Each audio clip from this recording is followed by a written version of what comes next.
पूज्यपाद श्री उड़िया बाबा जी महाराज। जो साधक पवित्रता से, चाहे गृहस्थ में हो या विरक्त हो, नैष्ठिक ब्रह्मचारी हो या सीमित ब्रह्मचारी हो, सीमित ब्रह्मचारी कुछ वर्ष बाद फिर गृहस्थ में जाना है, नैष्ठिक ब्रह्मचारी आजीवन ब्रह्मचर्य रहना है, उसको इन 21 बातों को ध्यानपूर्वक सुनना चाहिए और अपने जीवन में उतारना चाहिए।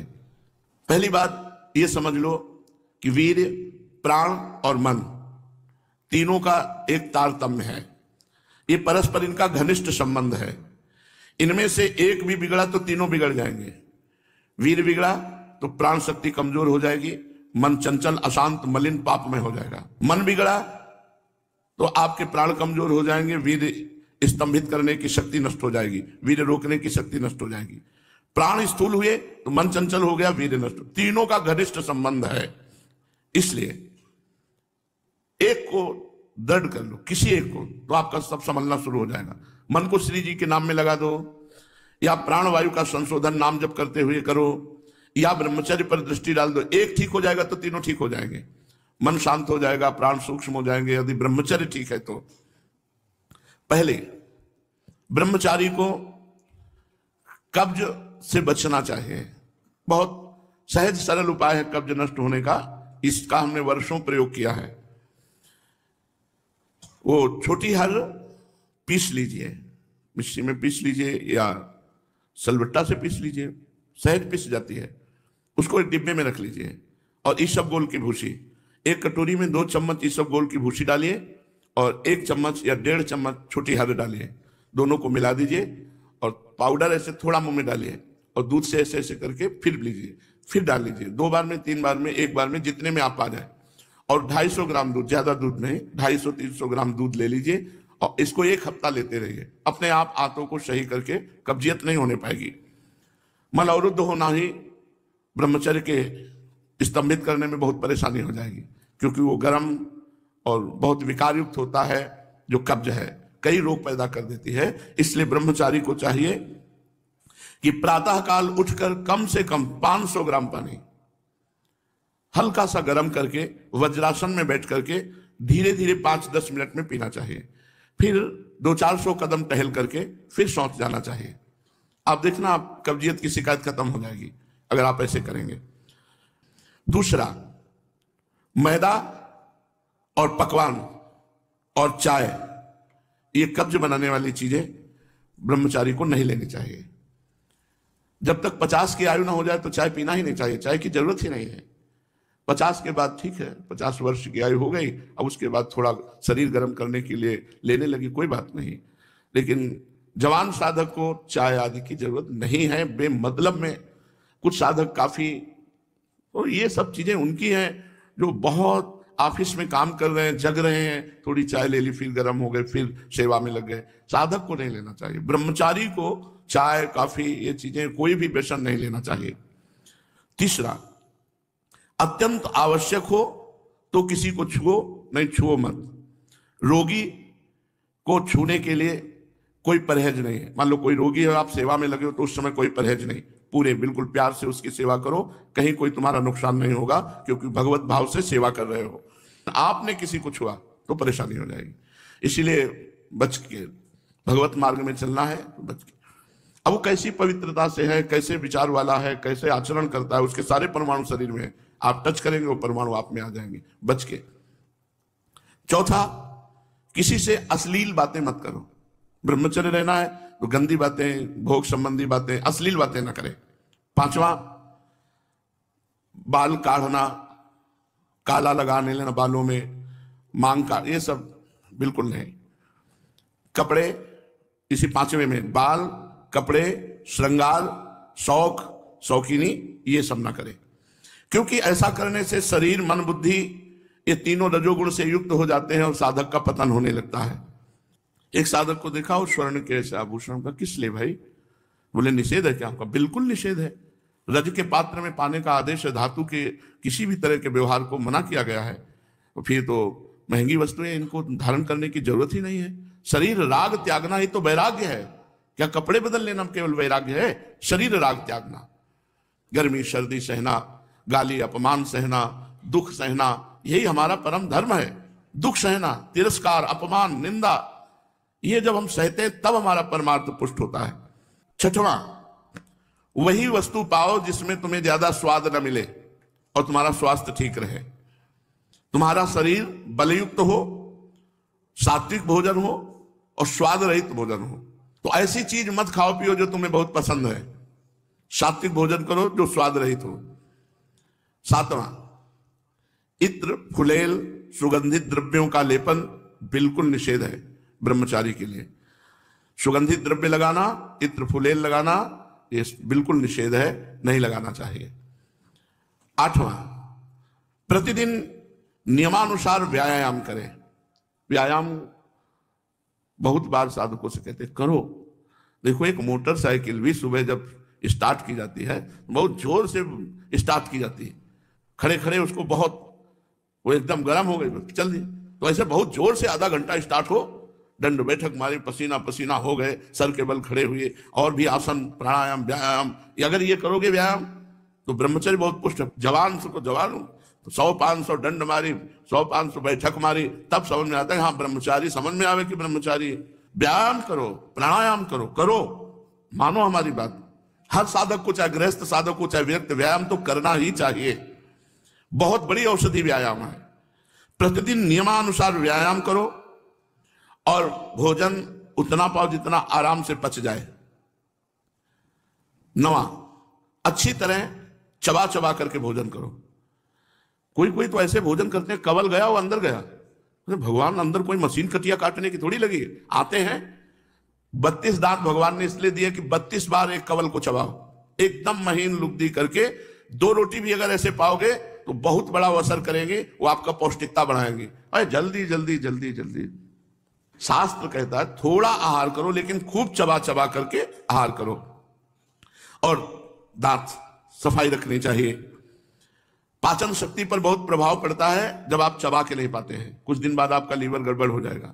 आप चबा चबा के पाइए, थोड़ा पाइए, अधिक समय लगाइए, 40 मिनट में पाइए, 1 घंटे में पाइए, लेकिन चबा चबा करके पाइए। अगर हमारा भोजन चबा के जाएगा तो बहुत जल्दी पच जाएगा और वो स्वास्थ्यवर्धक होगा। थोड़ा अन्न भी बहुत शक्ति प्रदान करेगा। 10वां, 3 बार स्नान करना चाहिए ब्रह्मचारी साधक को। 3 बार ना हो सके तो 2 बार तो करना ही चाहिए।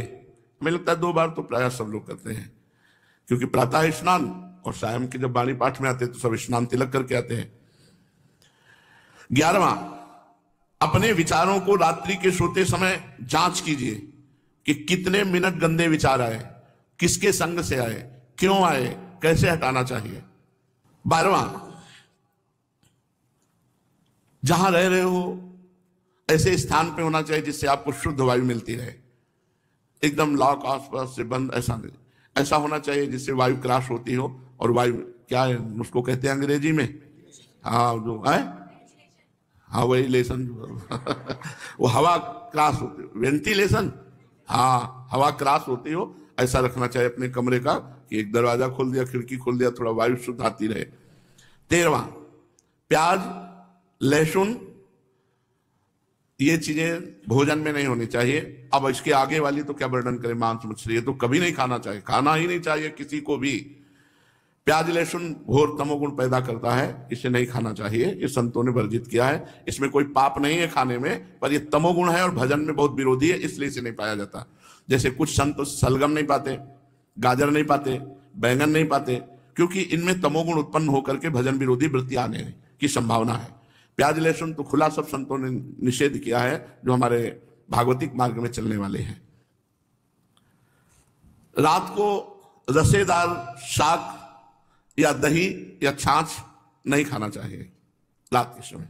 ब्रह्मचर्य पालन करने वाले को इमली नहीं खानी चाहिए, किसी भी तरह की खटाई नहीं खानी चाहिए, अधिक तेल का प्रयोग नहीं होना चाहिए, लाल मिर्च नहीं होनी चाहिए, कोई भी गरम मसाला नहीं होना चाहिए।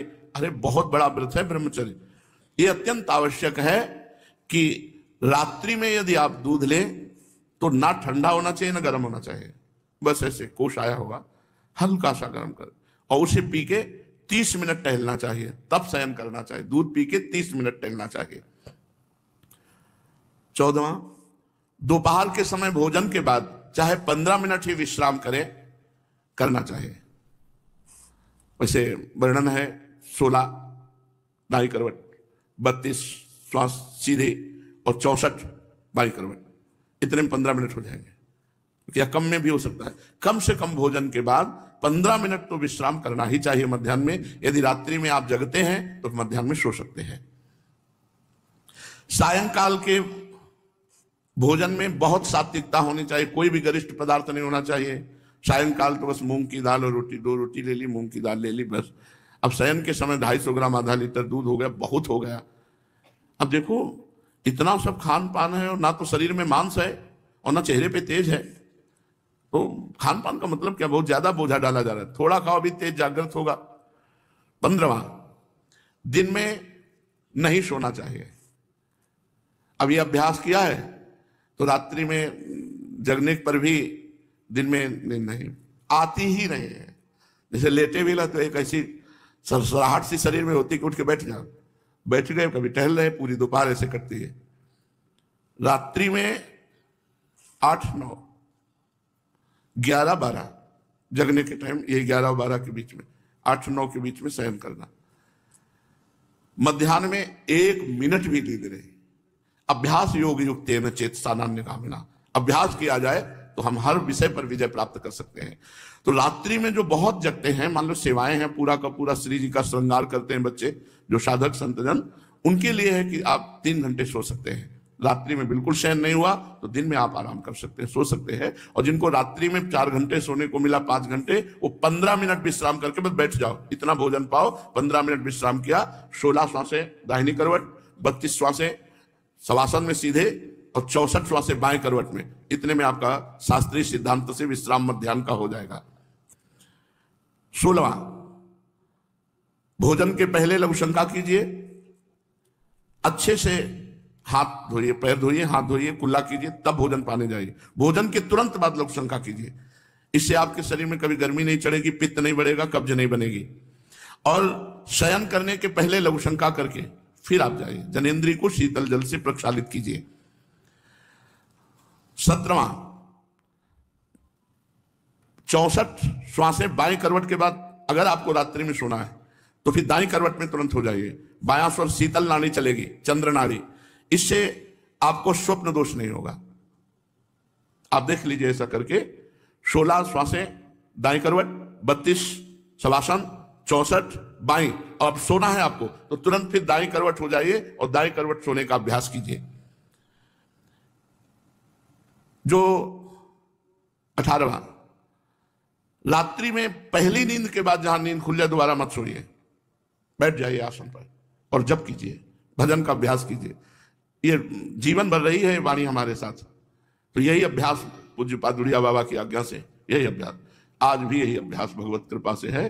तो इसीलिए 11 से 12 का, जितने में नींद खुली बस जहां घड़ी पे दृष्टि पड़ी 11 के ऊपर, तो बस फिर बैठ गए।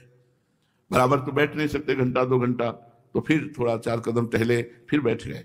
ये लड़ाई है, लड़ाई है, नींद से लड़ना, भोजन से लड़ना, काम क्रोध से लड़ना। भगवान के लिए हम इन सब सुखों का त्याग करते हैं जो लौकिक सुख है। रात्रि में निद्रा भंग हो जाने पर साधक को पुनः नहीं सोना चाहिए, नहीं तो स्वप्न दोष होने की संभावना है।